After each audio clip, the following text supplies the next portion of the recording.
Yo, what's going on, guys? Mush back at it with another video. Want to cover a story that's been getting a little bit of traction as noted on PC Gamer. Top analyst from Gartner predicts the sub $500 entry-level PC segment will disappear by 2028, along with worldwide PC shipment decline of 10.4% in 2026. You know, I didn't know that in the year 2026, the sub $500 entry-level PC market was booming, but hey, you figure something out every day. But nonetheless, you know, maybe if I transport myself a decade ago, we could talk about the $500 console killer gaming PC build and all that, and pre-built computers at $500. You kidding me? Those are few and far between. Do they exist? Okay, sure. You can get your RX 580 pre-built computer there, buddy. Maybe you can get it for $400. Have a good time with that, but nonetheless,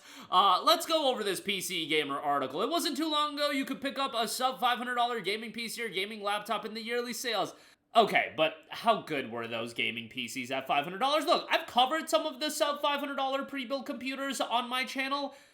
Can they be bought to play some games? And given the grand history of games that you have on PC, you know, spanning generation after generation, you can get a $450 gaming PC, like a pre-built with an RX 580, because an RX 580 can still run a ton of games. But in terms of playing the newer games, alright there, buddy, the RX 580 is going to struggle a little bit. The article continues, but thanks to the ongoing memory crisis, budget PC prices have been creeping up, and now top analyst firm Gartner is predicting that even sub $500 entry-level non-gaming PCs will have disappeared by 2028. That's according to a press release on the Gartner website, which makes for some grim reading for prospective PC buyers. The report begins with a sobering thought. Soaring memory costs are projected to drive worldwide PC shipments decline 10.4% in 2026. Gartner estimates a 130% surge, and combined with DRAM and solid-state drive prices by the end of 26, which will increase PC prices by 17% and smartphone prices by 13%.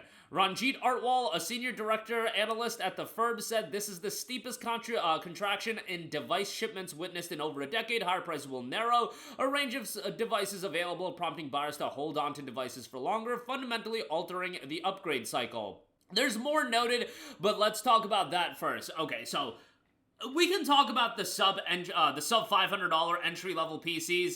At the end of the day, let's be perfectly honest. For the people watching my channel, what kind of PCs do you want to buy?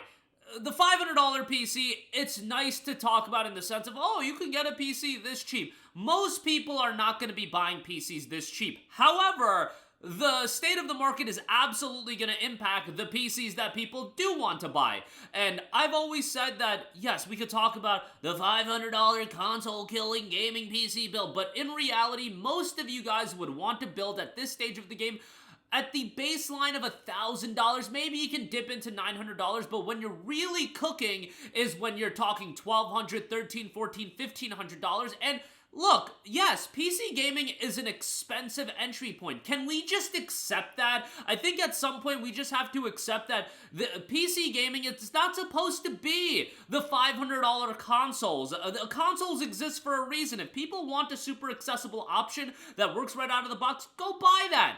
On PC, you know, $800, $900, and really ideally $1,500. I have tons of friends that have dropped north of 2K, 2.5K on their PC. In fact, most of my friends at this stage of the game have a better PC than I do, and I'm the one out here, you know, talking about it. I have a 4070 in my main rig right now, which is fine. It's totally serviceable, but there are people dropping way more than what I did. But my PC, I bought it for, I want to say it was $1,300 when I got it on sale, but nonetheless, that was a 4070 pre-built computer, and I do think the pre-built market has a lot to like at this point, but that market is gonna get hit a lot. But I don't think we have to continue this song and dance about the $500 PCs. Look, it's fun to assess it, and you know, for some people, those PCs are viable. If you really don't care about the newest games coming out and you just care about playing older games, emulation, some esports titles like your leagues and whatnot, bro, a $500 PC is gonna be cooking.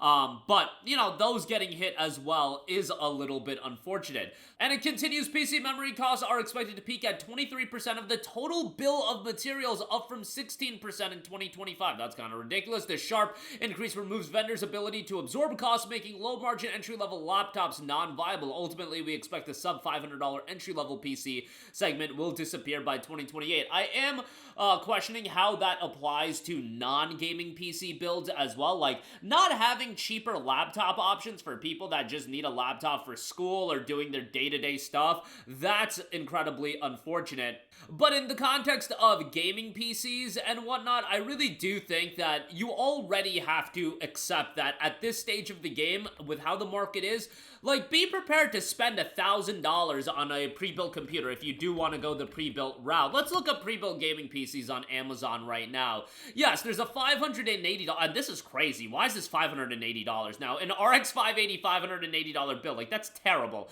I want to say I got that PC for like this exact PC for like 400 and change not too long ago, but really, like, $1,800 will get you the 5070 with a Ryzen 7 7700X. That's around the range that most people that want the bells and whistles of PC gaming, that's what you want to spend. $1,800. I'm sure you can find a deal on some offers that are better, but really, that's what you're looking at. There's a RX 9060 XT for $1,700. Like, even that's super pricey. Here, $1,200 for an RTX 5060. Okay, the pre-built market might be cooked where, like, $900 really isn't feasible. $1,100, it seems like $1,000 to $1,100. And again, with pre-built computers, you can always find deals and whatnot, but just keep in mind, you know, while that $500 entry-level market is definitely gone with the wayside, is going to the wayside, it's pretty much gone as far as the context of pre-built gaming computers go. You're gonna be spending, you know, $1,000, $1,200, and like I said, for the value,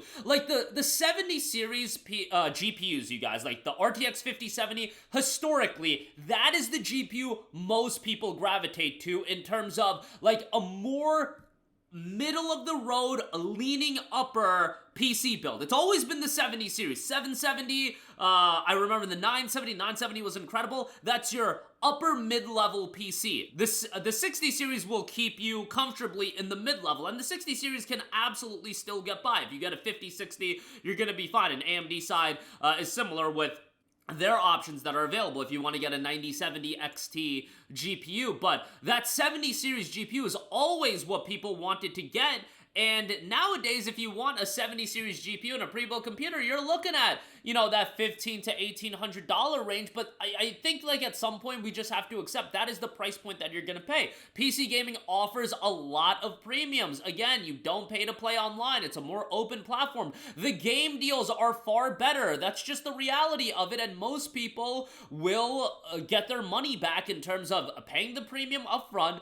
Most people would agree that PC is a superior platform. In a lot of instances, there are issues like bad PC ports, etc., but usually you make your money back. But I just think at this point, if you want to get into PC gaming, if you're looking to build a new PC, you just have to be prepared to pay a premium, because that's what the market is going to dictate. I do worry about what happens in a few years, because this is super expensive, and there's absolutely going to be an audience with the economy today that they are going to be gated out of buying those more premium end PCs. But what I would recommend is, for those of you that already have a PC right now, cherish it. Take care of it, because guess what? You're probably going to get your mileage on it. There's a lot of games that do come out that are going to be optimized for newer hardware, but at the same time, you know, a lot of these games coming out, they can run on older hardware. I look at the Crimson Desert requirements, and man, a lot of you guys, even on lower end builds, are probably going to be able to run that. You probably are going to be able to run Resident Evil Requiem, and you probably are running Resident Evil Requiem. Get your mileage out of your current build, and let's have our fingers crossed that at some point the market will correct itself, and you know, the RAM shortages will go away, and all of the memory shortages, because it's one of the more unfortunate realities of PC gaming at the moment. But if you're looking to buy a PC, I just think at this point you have to accept that you're going to be paying a hefty price point. And even consoles are going up in price. The PS5 Pro is $750. $750 plus, you know, 5 years of PlayStation Plus. that's well over $1,000 right there for that generation. So, you know, take that what you will. But that'll do it for me. Let me know all of your thoughts in the comment section down below. As always, thanks for watching, and I will catch you guys in the next one. Peace out.